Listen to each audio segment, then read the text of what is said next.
Denise. Bueno, muchas gracias a todos por estar aquí. Como ya comentó Denise, voy a platicarles un poco sobre un fenómeno que empezamos a observar entre mediados y finales del año 2014, cuando empezaron a llegar cantidades atípicas de sargazo pelágico al Caribe mexicano. Si bien en años anteriores habíamos tenido arribos de sargazo, a veces en cantidades un poco altas, pues nunca se habían observado los volúmenes que registramos a partir de especialmente 2015. En esta imagen que me prestó el doctor Álvarez Filip, podemos ver, aquí está la unidad académica de sistemas arrecifales en Puerto Morelos, nuestro muelle, y una isla de sargazo que llegó, que medía aproximadamente 1 kilómetro de largo, y esto ocurre a todo lo largo del Caribe mexicano.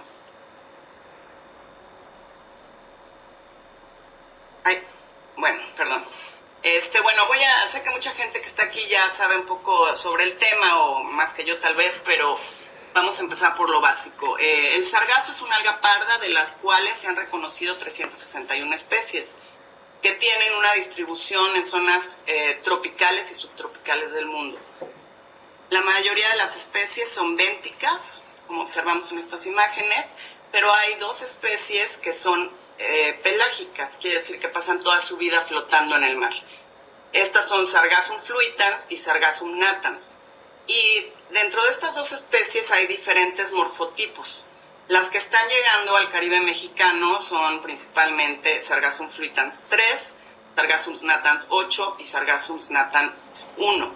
Y la abundancia relativa de estas formas ha variado en el tiempo y es algo que todavía se está estudiando y tratando de entender por qué ocurre esto. Originalmente el sargazo se distribuía en el Mar de los Sargazos. Esto está registrado desde los viajes de Cristóbal Colón, más o menos enfrente de Estados Unidos, pero a partir del, en este sitio es un ecosistema muy importante, ya que es el hábitat de muchas especies de peces, de crustáceos, tortugas marinas y algunos organismos más pequeños, moluscos, otros que viven adheridos a las hojas, por ejemplo estos briozoarios, poliquetos que forman sus esqueletos, y también a veces presentan hidrozoarios, que es lo que luego la gente dice que el sargazo pica. Realmente no pica, son los organismos que están adheridos a las hojas. A partir del año 2011 se empezó a ver un cambio en la distribución y abundancia del sargazo pelágico. Empezó a recalar en cantidades masivas en la costa oeste de África y en la zona este del Caribe. Y a partir de 2012 también se empezó a registrar en la parte sur de Cuba, y a partir del año 2014 básicamente en muchas de las islas del Caribe y en lo que es la península de Yucatán, en el Caribe mexicano. El año pasado se publicó un artículo por parte de la doctora Wang y colaboradores, en la que se ve que a través del uso de imágenes de satélite, que ya realmente lo que hay es un cinturón de sargazo que va desde África hasta el Golfo de México. La biomasa de estas algas ha incrementado en el tiempo. En el mismo artículo se da una gráfica que muestra estos datos, donde se aprecia que 2015 fue el primer año, digamos, de grandes volúmenes, baja 2016 y baja 2017, y 2018 se alcanzan niveles pues aproximadamente del doble en el volumen de estas algas. En México, desafortunadamente no tenemos mucha información que nos permita hacer análisis estadísticos, ya que los reportes que hace el gobierno son sobre el sargazo que se recoge de las playas, que está más en función de los recursos económicos que se destinan para esto y de la capacidad que esto permite tener, ¿no? Nosotros en Puerto Morelos, trabajando de la mano con el Parque Nacional Arrecife de Puerto Morelos, empezamos en 2015 a juntar datos que nos reportan los hoteles. Esto porque los hoteles limpian sus playas diariamente, en la mayoría de los casos. Y estos son los datos que hemos logrado registrar. Y como se ve, pues el patrón es similar a lo que se observa en las imágenes de satélite. con un alto volumen en 2015, después bajó 2016, aumentó considerablemente en 2018 y siguió, aunque en menor escala, hasta septiembre de 2019. Ahora aquí hay que considerar dos cosas. El N, que está arriba de las gráficas, indica el número de hoteles que nos han brindado la información. Como se ve, en 2015 solamente era un hotel y hacia 2019 ya tenemos 15 hoteles que nos están dando datos. Entonces los datos, entre más hoteles nos dan información, pues se vuelven más confiables. Otra cosa es que este volumen que reportan los hoteles no es solamente de sargazo, está mezclado con arena y pastos marinos, porque ese sargazo que remueven de las playas normalmente lo hacen con maquinaria, a veces maquinaria pesada, entonces puede tener gran cantidad de arena. Y también los pastos marinos pueden influir porque, como veremos más adelante, la misma acción de la llegada del sargazo provoca la mortalidad de pastos. Entonces, por ejemplo, 2017 tenemos valores altos, pero hemos visto que gran parte corresponden a pastos marinos. Si vemos los datos de Puerto Morelos agrupados por hoteles, vemos que a lo largo de la costa se registra una alta variabilidad en el volumen de sargazo que llega. Aquí cada hotel representa un color, y lo que vemos es que hay lugares en donde llega mucho sargazo y otros donde llega muy poco. Hemos visto que esto tiene una relación con la geomorfología de la costa y con respecto a los vientos dominantes y la velocidad de los vientos. Como vemos en la gráfica, en 2018 el sargazo empezó a llegar en cantidades considerables desde el mes de febrero y continuó llegando hasta el mes de septiembre, siendo el mes pico el mes de mayo, donde se alcanzaron casi 45,000 metros cúbicos de sargazo en los 6.15 kilómetros de playa que cubren estos hoteles. Si extrapolamos este valor al municipio de Puerto Morelos, que tiene 17 kilómetros, pues tendríamos un valor de 797,434 metros cúbicos de sargazo, lo cual serviría para llenar aproximadamente 300 albercas olímpicas de 50 metros por 25 por 2 de profundidad. Ahora, esto no, como mencioné, el sargazo que recala en la costa es muy variable, entonces realmente las extrapolaciones no es muy adecuado hacerlas, pero nos da una idea de la magnitud de sargazo que está llegando a esta costa. También hemos visto que hay una alta variabilidad en el tiempo. Estos son los datos diarios de un hotel. Como podemos ver, el color determina el volumen de sargazo que llegó. Entre más rojo, más sargazo. Y vemos que en 2018 la mayor cantidad de sargazo llegó en el mes de junio, cuando los vientos dominantes eran del este. En el año 2019 el mayor recale fue en mayo, con vientos del sureste.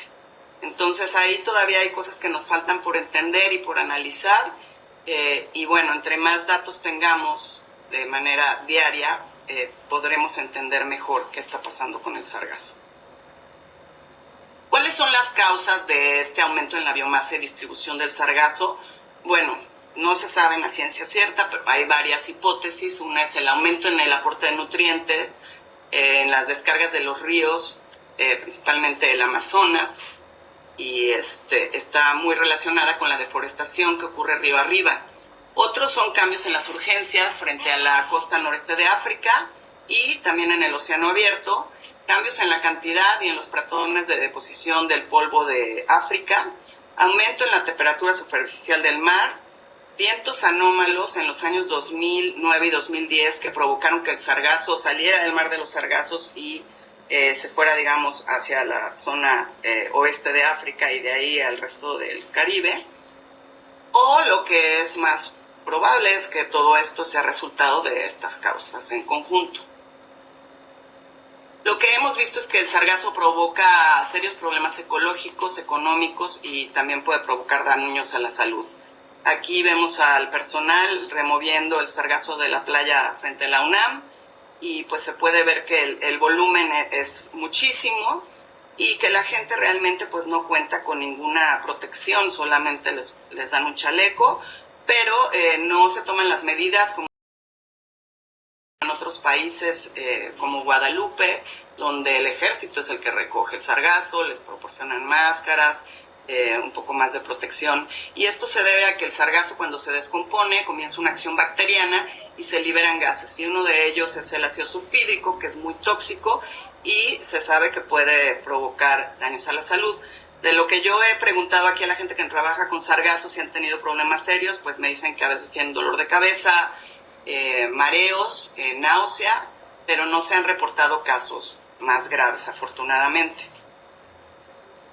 Entre los problemas ambientales, lo primero que vimos pues fue el daño que se hacía a las playas, principalmente por el uso de la maquinaria pesada, ya que hasta el 40% de lo que se recoge puede ser arena.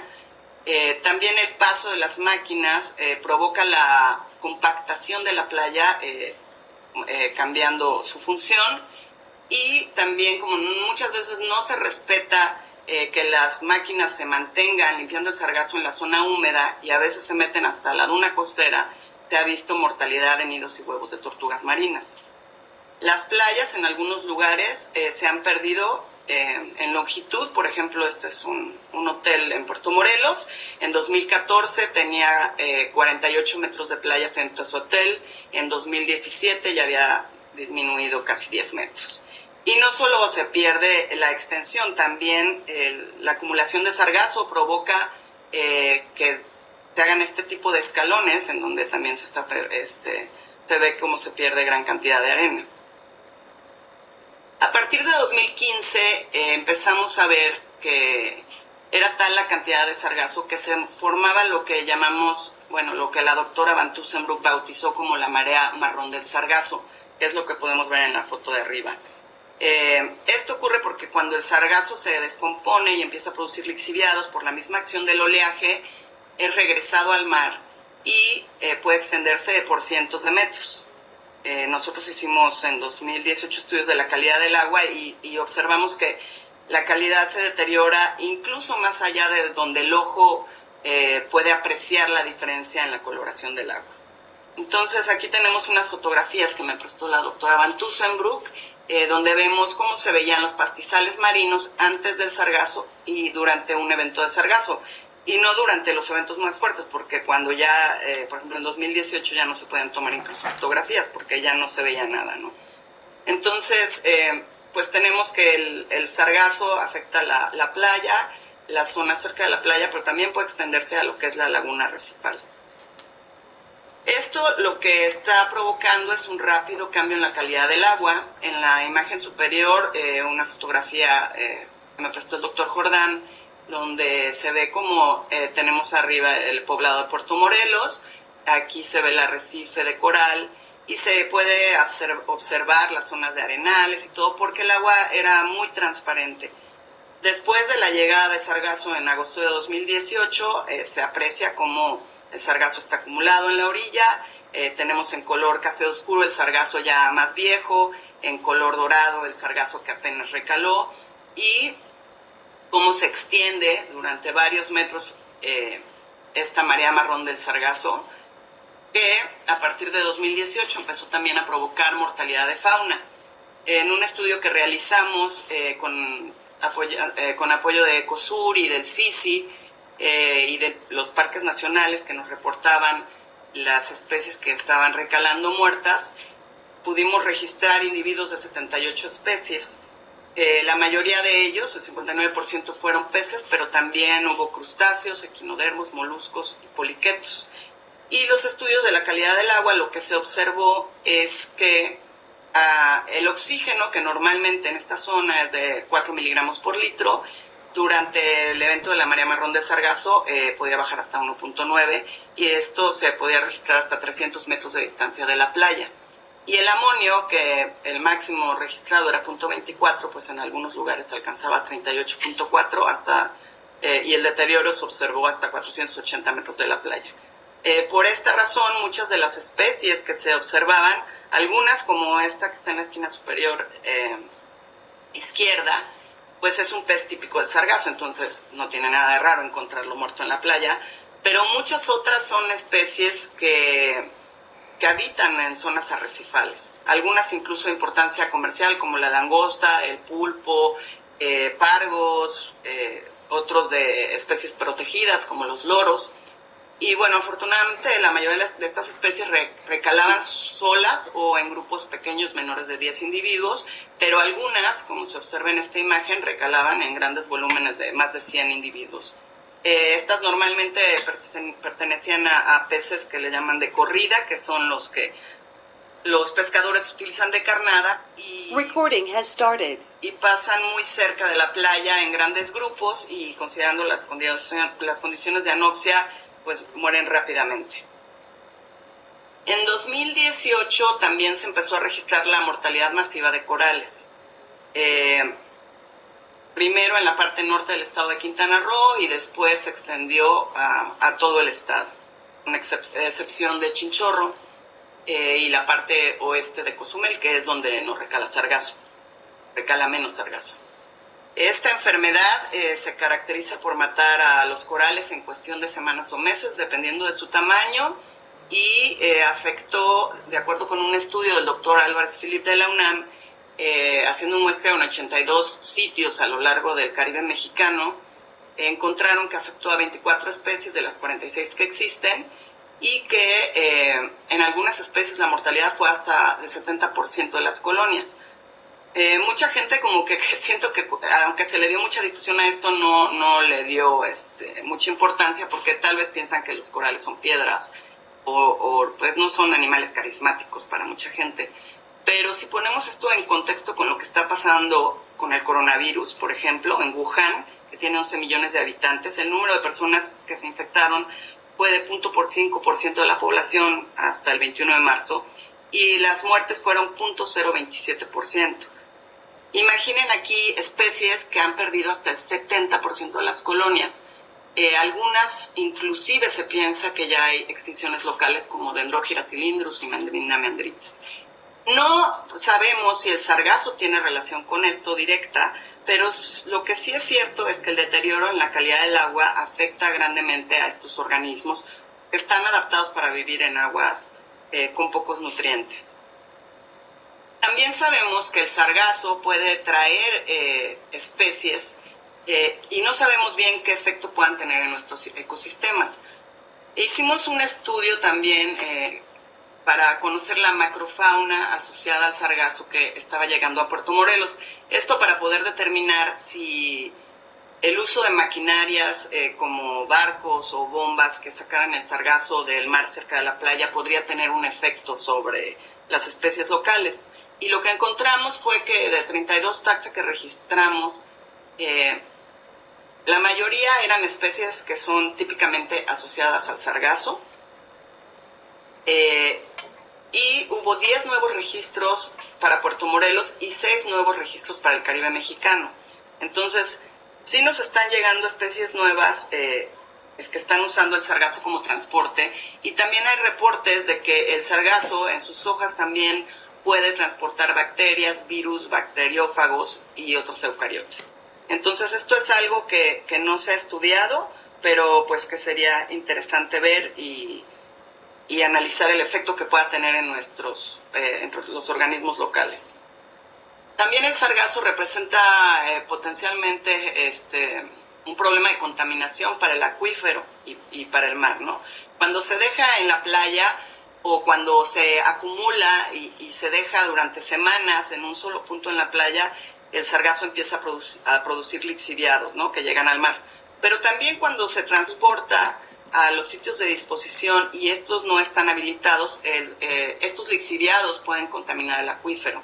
Esta es una sascavera en Puerto Morelos, una antigua sascavera, y aquí se ve cómo el sargazo solamente se amontona, pero no se cuenta con ningún tipo de geomembrana.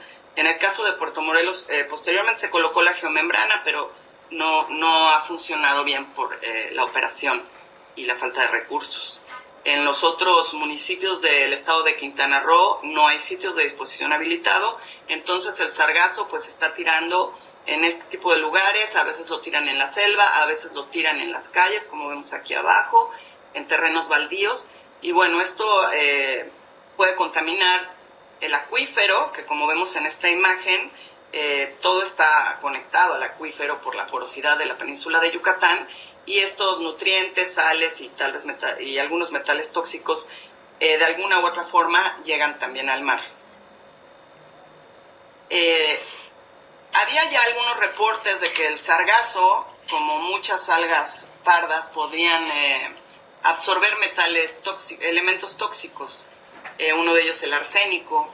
No sabíamos muy bien qué estaba pasando en México, entonces realizamos un estudio en el que se colectaron muestras en diferentes puntos a lo largo del estado de Quintana Roo, las cuales fueron analizadas en el Instituto de Geología de la UNAM a través de fluorescencia de rayos X, y encontramos una gran cantidad de elementos, algunos que son macronutrientes, como el calcio, que podrían hacer que el sargazo fuera útil para la agricultura, como fertilizante, por ejemplo, pero también encontramos elementos que pueden ser tóxicos. El más preocupante fue el arsénico, que encontramos en unas concentraciones con un intervalo de 24 a 172 partes por millón, una mediana de 80, que es el doble de lo que está permitido para el uso de algas en la industria alimenticia. El 86% de las muestras que analizamos en el Caribe mexicano tuvieron valores por encima de las 40 partes por millón. Por ejemplo, en el caso de suelos agrícolas en México, la norma establece 22 partes por millón. En este caso, el 100% de las muestras estarían por encima de esos niveles. Otros elementos que encontramos arriba de valores que ya nos pueden indicar que son tóxicos fue el cobre, solamente el 5% de las muestras, el manganeso, 22% de las muestras tuvieron 100 partes por millón. Este valor, por ejemplo, es tóxico para algunas especies de plantas, pero para otras no, entonces hay que valorarlo. Y el molibdeno. Lo que vimos fue que había una alta variación espacial en la concentración de todos estos elementos. Aquí yo les estoy poniendo el ejemplo del arsénico. Abajo tenemos los sitios y en el eje Y tenemos la concentración en partes por millón de 0 hasta 150. Las bolitas representan las diferentes formas de sargazo. En el caso de las anaranjadas es una muestra que no se separaron las formas, entonces se analizó en conjunto. En el resto de los sitios lo que podemos ver es que existe una alta variación.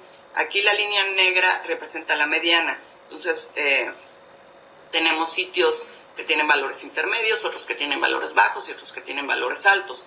Y a nivel de las formas, de los morfotipos, también encontramos una alta variación entre ellos. Y bueno, como ven, la mayoría de las muestras están por encima de los límites autorizados para su uso en la industria alimenticia y farmacéutica. También observamos con las muestras de Puerto Morelos, que teníamos más meses de muestreo, que había una alta variación en el tiempo, en la concentración de los elementos. Esta es una figura que son datos que transformamos para que pudiéramos compararlos, y tenemos del lado derecho los meses y los años y abajo los elementos. Y solamente por poner el caso del arsénico, podemos ver que, por ejemplo, en agosto de 2018 tenía bajas concentraciones, después subió un poco hasta octubre, luego baja en diciembre, después llega bastante alta en febrero de 2019 y en abril de 2019. Entonces, hay reportes que dicen el sargazo que llega a México no tiene altas concentraciones de arsénico, pero lo que es importante es ver cuántas muestras se analizan, porque si solo analizas una o dos muestras, te puede salir que es muy bajo o te puede salir que es muy alto. Entonces, si estas algas se quieren utilizar en la industria alimenticia, pues hay que hacer análisis adecuados para no infringir las normas. También vimos que había variación entre los morfotipos. Por ejemplo, en el caso del arsénico encontramos que había una diferencia significativa en sargazo natans 8, que tenía concentraciones más altas que las otras dos formas. No sabemos cuál es el daño que el sargazo está provocando a otros ecosistemas, como los manglares, donde también se acumulan, las caletas, las bahías. Sabemos que si el sargazo se tira directamente puede secar hasta las palmeras, que son especies adaptadas a ciertas cantidades de salinidad, ¿no? Se han realizado muchos esfuerzos para su manejo. Inicialmente pues se utilizaba solamente a las personas. En el caso de Puerto Morelos está prohibido en el programa del programa de manejo del Parque Nacional está prohibido el uso de maquinaria. Entonces primero exigían que se levantara el sargazo a mano. Se utilizaron embarcaciones pesqueras con trinches, después se idearon catamaranes con palas enfrente. Se trajo una embarcación del Cayón del Sumidero que pues funcionó más o menos, pero no era de acero inoxidable y se oxidó rápidamente. Se intentó usar bombas, no funcionaron muy bien porque con cualquier otro tipo de basura que entrara a los tubos se trababan y se atascaban, y además el volumen que removían pues no era tan alto y necesitaba que una persona la manejara. Después empezaron a probar diferentes tipos de barreras. Primero las que se utilizan para los derrames petroleros, que tampoco funcionaron muy bien porque pues tenían poca altura sobre la superficie del mar. Se empezó ya después a meter maquinaria, a veces maquinaria pesada, y ni así se logró controlar el sargazo en el año 2018. Y el año pasado empezó a trabajar la Marina recolectando el sargazo, pero tampoco los barcos estaban adaptados para recoger grandes volúmenes. Esto ya pues creo que se está modificando, cada vez vamos aprendiendo un poco más. La pregunta siempre es: ¿dónde colectamos el sargazo?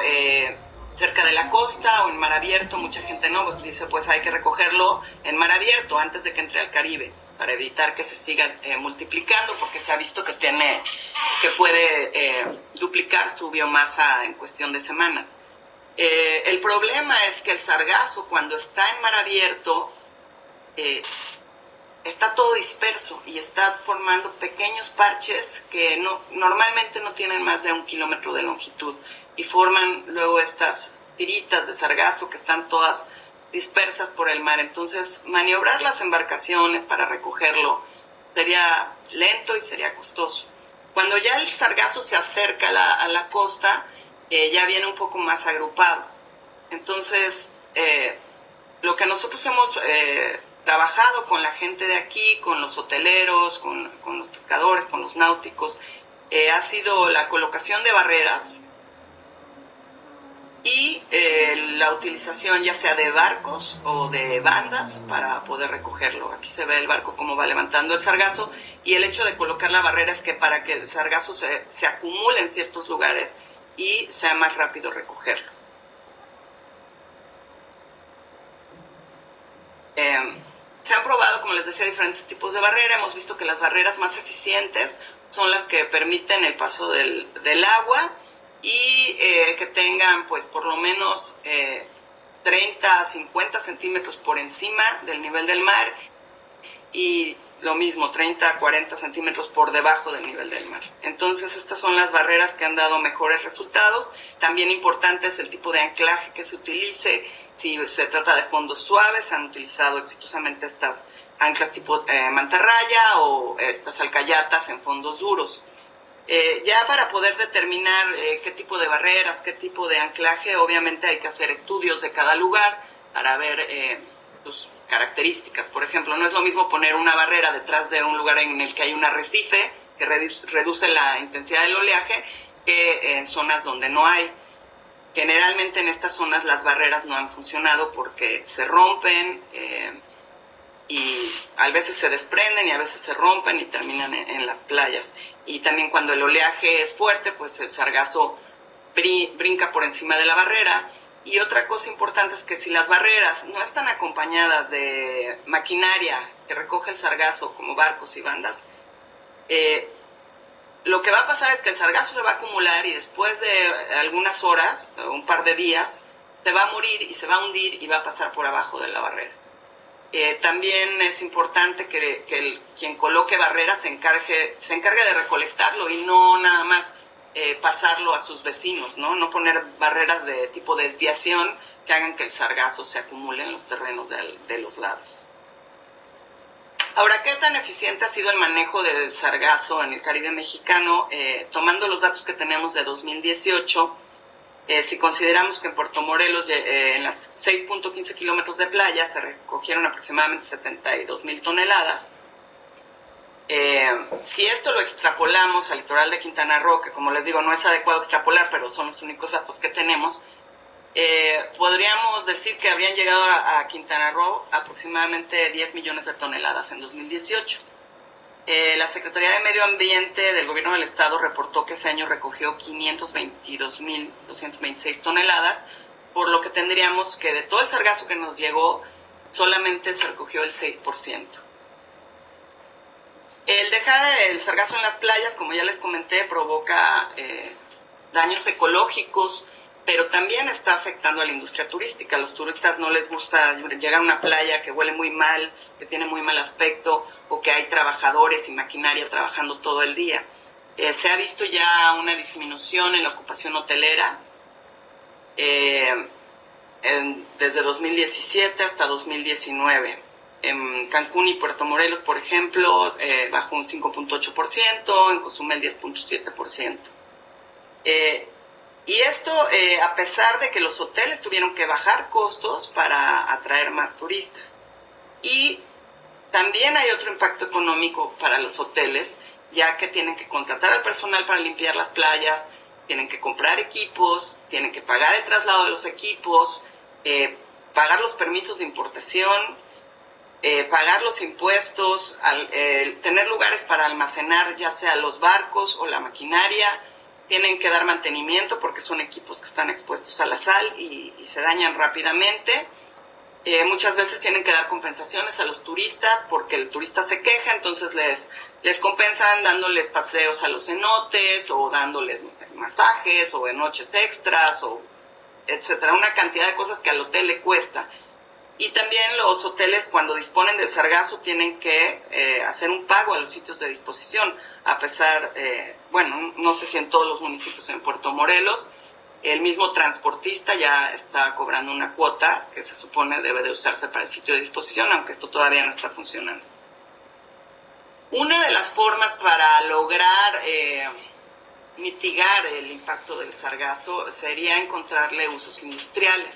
Se están explorando varias opciones, incluyendo el uso de la creación de fertilizantes, utilizarlo mezclado con resinas para hacer diferentes materiales como platos, vasos, calentadores solares, muebles para jardín. Se ha hecho también estudios para hacer papel, se hacen algunas artesanías y se está viendo también si se pueden hacer maderas plásticas. En fin, hay bastantes industrias ya interesadas. También una importante es la extracción de alginatos y fucoidanos para la industria farmacéutica, la industria alimenticia.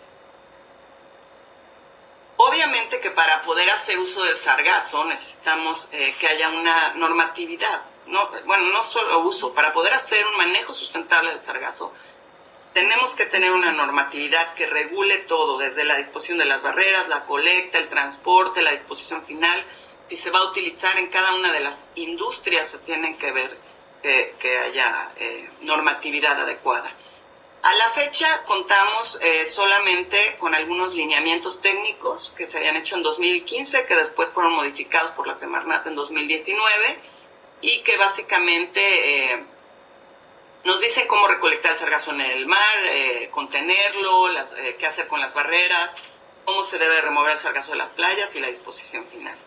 Ahora, estos son lineamientos, son básicamente recomendaciones, ¿no? O acuerdos entre instituciones para ver cómo se debe de operar.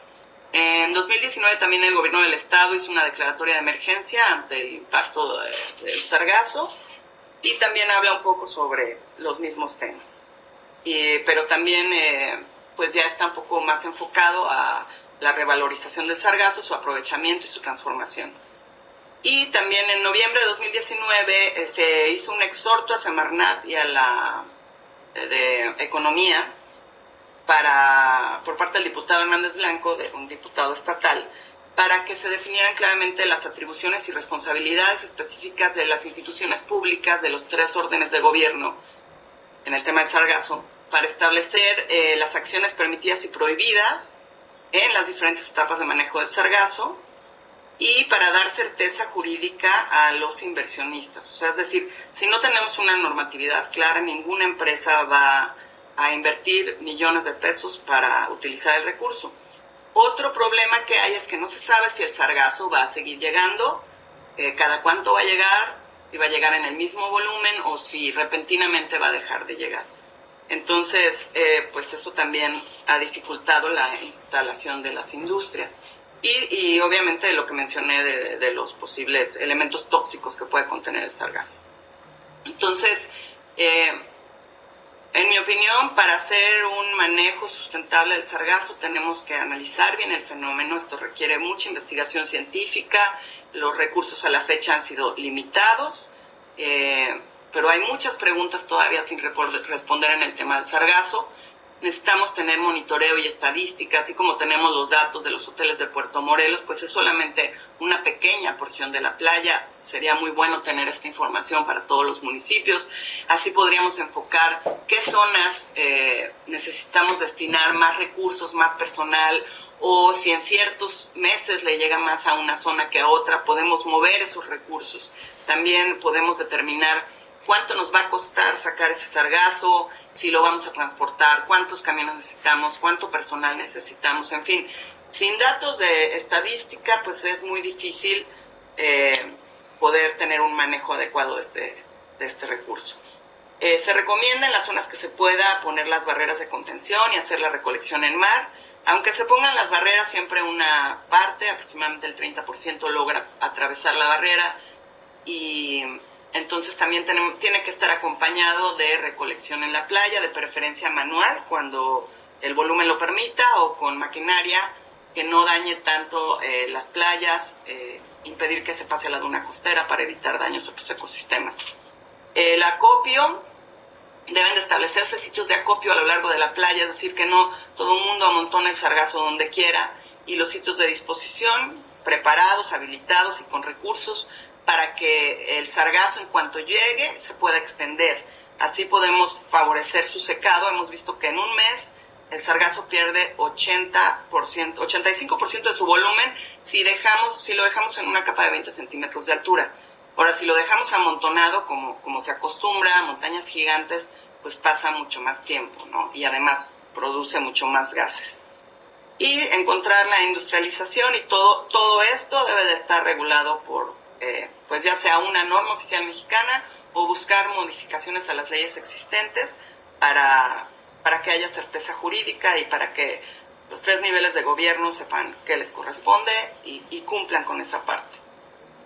Obviamente toda esta información pues ha sido conseguida con el apoyo de muchas personas, investigadores, hoteleros, gente que trabaja en los hoteles, capturando la información, la CONAMP, que siempre trabajamos con ellos de la mano, el CICI, que nos apoya mucho con los análisis del agua, la gente de la Universidad de Florida, que nos proporciona los datos de satélite, el protocolo de Puerto Morelos, que es un grupo formado por náuticos, pescadores, empresarios, hoteleros y académicos, y así como las autoridades municipales y la directora del Parque Nacional, que siempre estamos evaluando cómo podemos mejorar con base en la experiencia que se tiene sobre todo en los hoteles.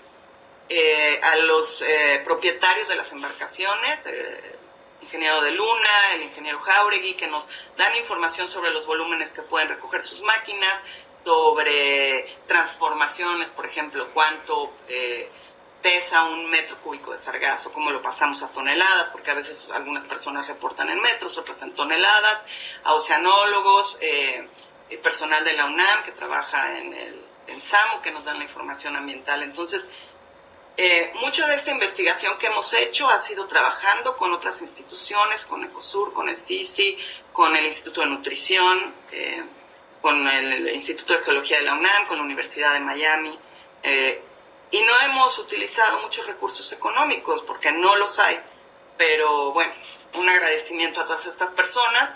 Dejo aquí las referencias que pongo en la presentación, y también mis datos por si alguien quiere que le mande algunos artículos o quiere más información sobre el tema.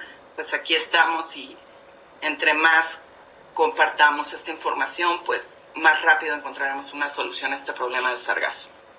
Por mi parte sería todo. No sé, Denise, si quieres seguir con las preguntas. Claro, ¿me escucha, maestra? Sí. Ok. Muchísimas gracias por la presentación. Les agradecemos también a todos los que están conectados porque no tuvimos ningún tipo de interferencia. Y también avisarle, maestra, que se llenó la sala, se llenó, llegamos a los 100 participantes y bueno, desafortunadamente algunos no pudieron entrar ya, pero ya les comenté que vamos a subirlo el día de mañana a YouTube y ya tendremos, bueno, las personas que no pudieron asistir virtualmente ya lo podrán ver desde ahí. Ese era nada más un aviso. Ahora pasamos a esta sesión de preguntas y respuestas. Podemos, bueno, vi que ya hay algunas en el chat. Ahorita se las voy a leer, maestra. Y también, si alguien quiere usar el micrófono, por favor, también manifiéstalo en el chat. Nada más diciéndome, soy tal persona, quiero hacer una pregunta, para que vayamos haciéndolo de manera ordenada y no empecemos a hablar todos y no se entienda nada. Entonces, empiezo con la primera pregunta, maestra. Nos dice, bueno, no sé quién es la persona, solo dice que es el que es número 51. Una pregunta, ¿han estado en contacto con el Instituto de Geografía de la UNAM, que al parecer ha estado trabajando con la implementación de SIGS, de SIGS, para avisar el arribo temprano de sargazo en mar abierto? No sé si la Universidad de Florida, como dice, les haya ayudado con esto. Bueno, yo no, o sea, he estado con ellos en algunas reuniones. Hay todo un grupo de personas que se dedica al estudio de las imágenes de satélite, que están tratando de hacer modelos. Yo he estado en reuniones, pero no hemos estado trabajando con ellos directamente. La gente de la Universidad de Florida, la doctora Wang y el doctor Husi, nos han pasado, les hemos solicitado mediciones, no tanto lo que reportan ellos en sus bulletins, pero nos interesa más saber cuánto sargazo hay antes de su entrada al Caribe mexicano, lo que es el canal de Yucatán. Se han apoyado con esta información, pero bueno, estoy segura que tarde que temprano todos vamos a colaborar de alguna u otra forma. Nosotros pues podemos aportar toda la información que tenemos para ayudar a hacer modelos predictivos, etcétera. Ok, gracias. Otra pregunta la realiza Juan Izabal. Pregunta, ¿en qué consistía el escudo del Caribe? ¿Por qué lo cancelaron? Un investigador de la UNAM lo mencionó en un seminario en el Instituto de Ciencias del Mar y Limnología. Bueno, el proyecto del escudo del Caribe consistía igual en colocar barreras, tener embarcaciones, hacer monitoreo. Se generó ahí toda una batalla que en mi opinión fue más bien política, pero no sé si esté cancelado. O sea, creo que ellos siguen trabajando y supongo que en algún momento tal vez lo puedan implementar. No sé, no estoy en contacto con ellos. De acuerdo. Berenice nos hace otra pregunta. De acuerdo con la información que tienen, ¿hay una relación entre el incremento del sargazo y el síndrome blanco del coral? Bueno, como decía, no tenemos evidencia de que el síndrome blanco sea ocasionado por el sargazo. Sin embargo, coinciden en el tiempo. O sea, el síndrome blanco, yo la primera vez que lo observé en Puerto Morelos fue en mayo de 2018, que fue el mes pico del sargazo. Otra cosa que a mí me hace pensar que puede haber una relación es que, pues, ¿qué tipo de vector tienes que pueda llevar una enfermedad a todo el Caribe mexicano en cuestión de meses? Entonces, pues ese vector podría muy bien ser el sargazo, pero no se han realizado todavía muchos estudios, no se ha podido aislar el patógeno del síndrome blanco, por lo tanto no podemos saber si viene en el sargazo o no. Lo que sí decía en mi presentación es que definitivamente el deterioro que estamos viendo en la calidad del agua es terrible y seguramente le está afectando a los corales, y tal vez no directamente, pero sí en su capacidad de defenderse de las infecciones, ¿no? Es como ahorita vemos el coronavirus, pues la gente que tiene hipertensión le va peor, ¿no? Pues lo mismo aquí, o sea, si aparte de que llega una enfermedad, el sistema ya está deteriorado, pues no, muchas colonias de coral no pueden con esto. Ok. Ignacio March de CONAMP nos pregunta, ¿se ha mencionado que otra causa ha sido la formación de una nueva corriente de surgencia en el Atlántico que ha traído nutrientes? ¿Esto es posible? Bueno, yo lo que he leído es que hubo una surgencia en la costa oeste de África y que eso fue lo que provocó que se elevaran gran cantidad de nutrientes, que fue lo que sirvió como que para que se hiciera la primera población semilla grande en esa área. Después salieron otros artículos que también dicen que más influyeron los vientos, ¿no? Que hubo vientos atípicos muy fuertes en 2010 y que eso fue lo que cambió, digamos, la distribución del sargazo. Yo creo que ahorita pues todavía son pocos realmente los estudios que se han realizado, a pesar de que este fenómeno pues ya tiene ahora sí que casi una década, pero como después de 2015 bajó, como que se perdió un poco el interés y a partir de 2018 fue que otra vez se retomó y yo creo que pues ahorita aunque llegue menos, parece que este año afortunadamente nos va a llegar menos, pero creo que no hay que bajar la guardia y hay que seguirnos preparando. Ok. Paulina Ortega pregunta, ¿han planteado alguna relación de la variabilidad en la concentración de los elementos, ejemplo, arsénico con alguna otra variable? No, realmente nosotros ahorita hicimos este estudio que era pues simplemente para ver la variabilidad, porque bueno, no sé con qué lo podría relacionar, no sabemos bien la trayectoria que sigue el sargazo en el mar, entonces a veces podría pasar zonas que tal vez, no sé, tengan una minería de zinc y puede llegar cargado de zinc, y a veces puede pasar por una zona petrolera y va a traer otro tipo de elementos.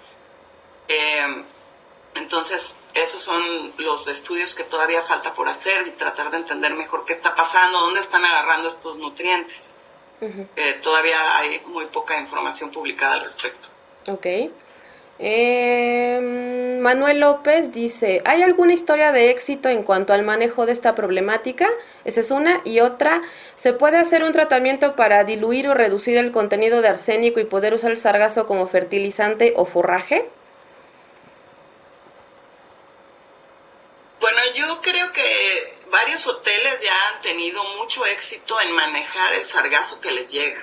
Uh-huh. Sobre todo, por ejemplo, el hotel que más sargazo llegaba en Puerto Morelos logró poner las barreras que llamamos aquí de desviación, porque puede haber dos tipos de barrera. Una de contención, que es en forma de U, digamos, donde el sargazo se acumula y lo recoges con un barco, y otra puede ser en forma de B, donde diriges el sargazo a puntos específicos de la playa, que llamamos playas de sacrificio, ¿no?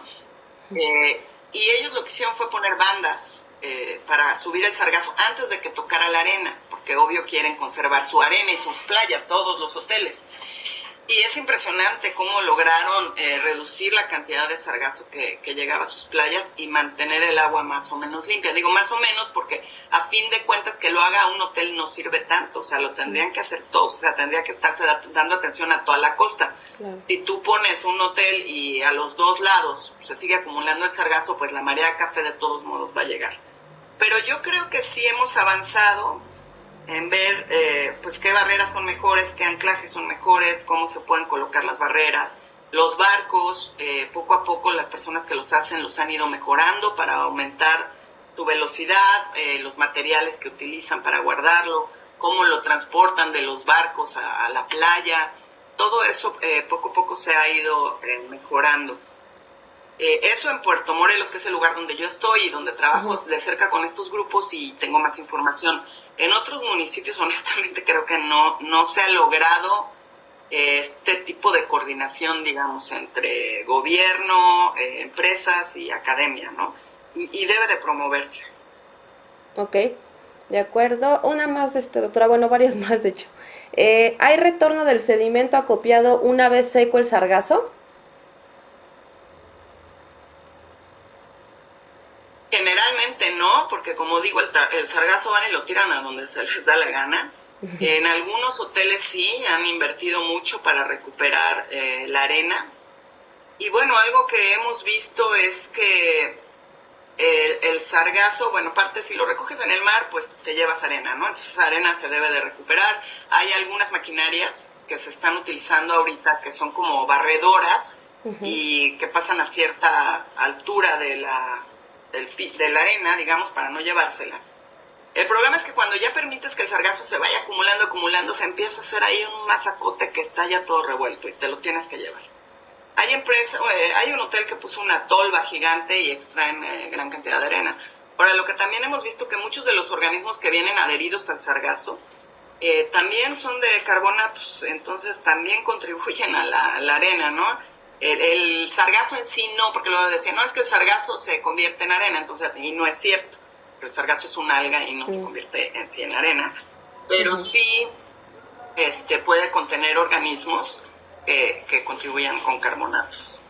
Pero bueno, yo te diría que la mayoría del estado, 99.9%, no se está recuperando la arena. Ok. Erwin Martí pregunta, hola, muchas gracias por la presentación. Una pregunta, ¿por qué es tan difícil hacer un sistema de alerta temprana basada en imágenes satelitales? Está el sistema de la USF, pero su resolución es demasiado gruesa. ¿Puede generarse un sistema similar con la resolución espacial y temporal adecuada?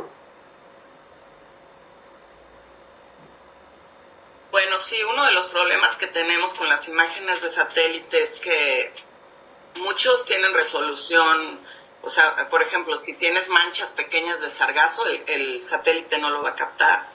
Y otros, no sé, pasan cada 15 días, entonces ya no te sirve de mucho, porque tú quieres saber cuándo el sargazo ya te va a llegar en poco tiempo, ¿no? Para saber si viene mucho o poco, pues tienes las imágenes de Florida, ya sabemos, este año va a haber muchos sargazos, el año que entra, el año pasado había menos, ¿no? Pero creo que eso también lo están desarrollando las personas que trabajan con análisis de imágenes de satélite, tratar de mejorar esto. Yo la verdad no es mi área. Sí. Pero sé que sí están tratando de tener valores más acertados y pues que nos den tiempo de reaccionar y de estar listos para cuando llegue el sargazo. Pero no tengo mucha información de lo que se está haciendo en esa área de investigación.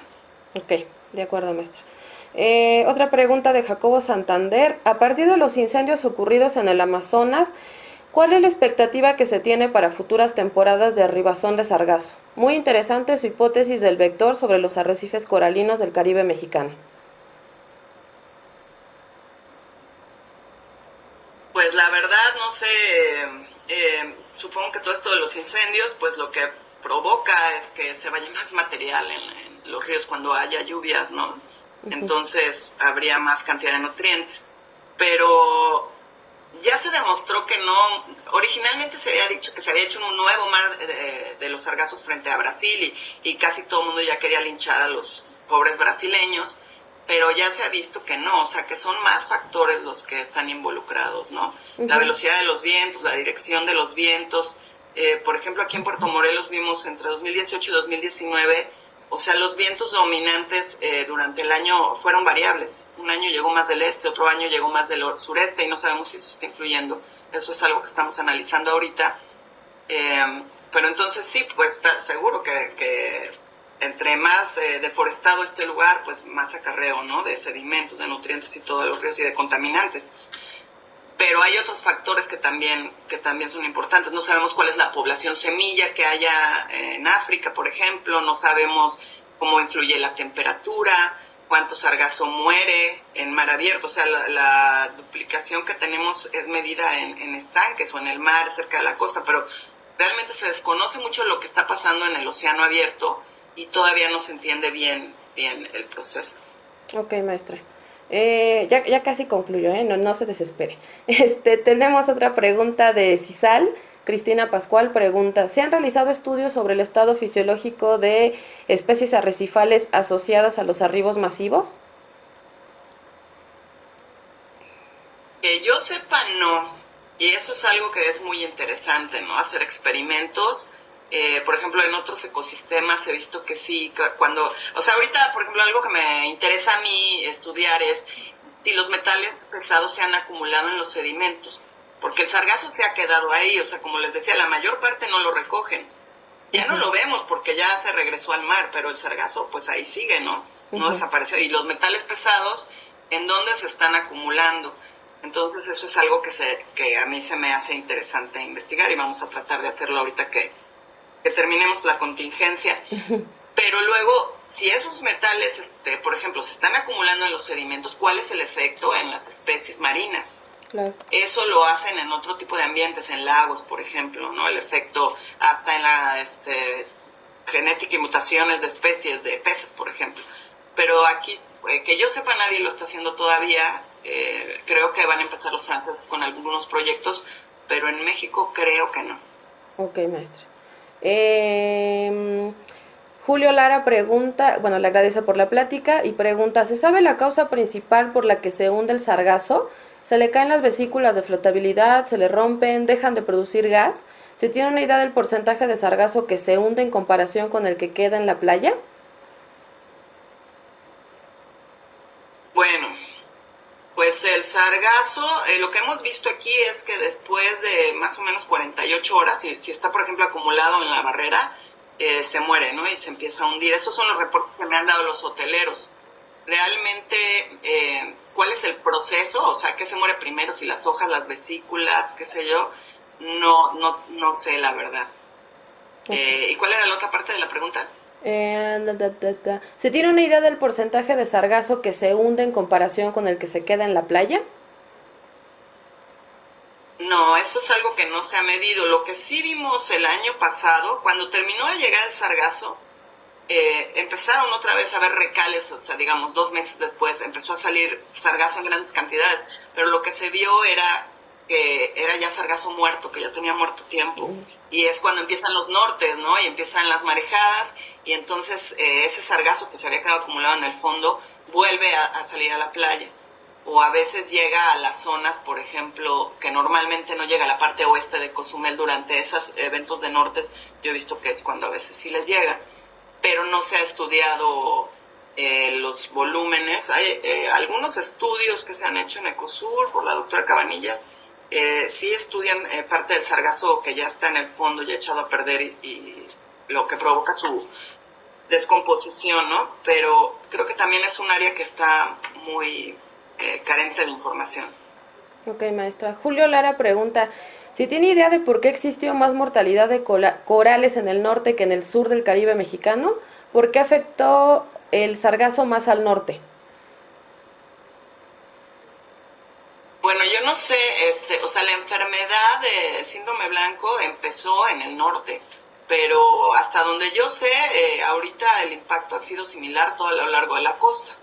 O sea, lo mismo, ¿no? O sea, es como si dicen, no, ¿por qué en China hay más coronavirus? Pues porque ahí empezó el brote. Eso no quiere decir que a nosotros no nos vaya a llegar. Lo mismo aquí, el síndrome blanco empezó en la parte norte, pero se fue extendiendo hacia el sur. Y yo no diría que o más bien no sabemos si depende del volumen, ¿no? Si los lugares donde hay poco volumen de sargazo hay menos. Pero también no sabríamos cuánto patógeno necesitas para que se inicie la enfermedad. A lo mejor aunque llegara poco sargazo podría tener un efecto. Todo eso no se ha estudiado, la verdad. Ok, maestra. Las últimas 2 preguntas, se lo juro. Nos pregunta Maleni Hernández, de Dianco, México. Regularmente, ¿qué tratamientos o qué hacen los hoteles con el sargazo recolectado? ¿Y cuál es el motivo de que la geomembrana no diera buenos resultados?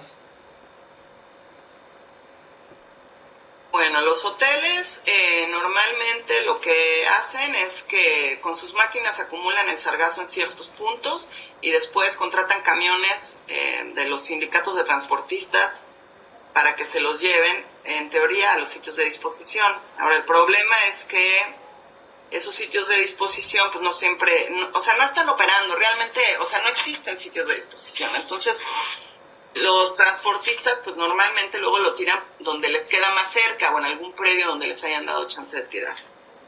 Y en Puerto Morelos, que es el único sitio en el que se había colocado la geomembrana, pues solo funcionó un mes, o sea, se tenía ya el sitio, un ejidatario apoyó para rentarlo al municipio, el sitio se habilitó, se invirtieron recursos, se puso la geomembrana, y después solamente operó un mes porque ya no había recursos para pagarle al ejidatario, entonces el ejidatario decidió cerrar el sitio y al final de cuentas salió lo mismo porque el sargazo se tiró en todos los lugares.